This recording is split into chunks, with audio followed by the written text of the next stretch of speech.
So here we have our standard 3-piece mold set, typically composed of a copper center mold, a couple of end plugs, and attached to the copper end plugs are some peak housings.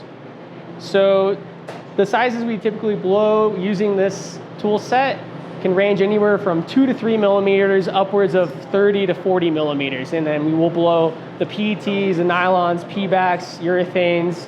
Just about anything can be achieved with this tool set. Here we have our clamshell tool set. This allows us to blow some more unique shapes, whether it's spherical or it can be similar to a 3-piece geometry.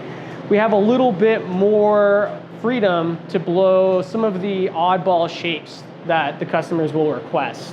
Typically though, we will see a large number of large format urethane balloons that come in using this tool set.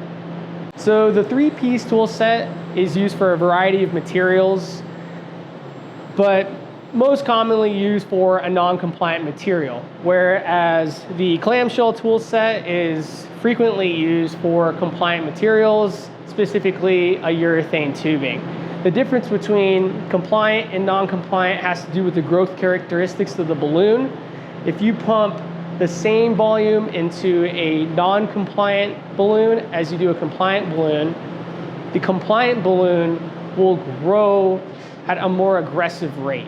So with this tool set blowing a non-compliant material, at a given volume you can see anywhere between 2 to 3, upwards of 5% of growth. Whereas with a non-compliant material, you can see at the same volume input anywhere between 2 to 3x in growth. One of the advantages to the 3-piece tool set that's traditionally used is it's easy to manufacture, so therefore it's cheaper to make, and it has greater versatility as far as finding water jackets for it to use, as far as fitting it onto the 3310 versus say other different platforms. People will typically use this as well. So this is an example of a balloon off of a 3-piece mold. Some customers rely on the die lines created by the different parts of the mold for post-processing, such as laser cutting.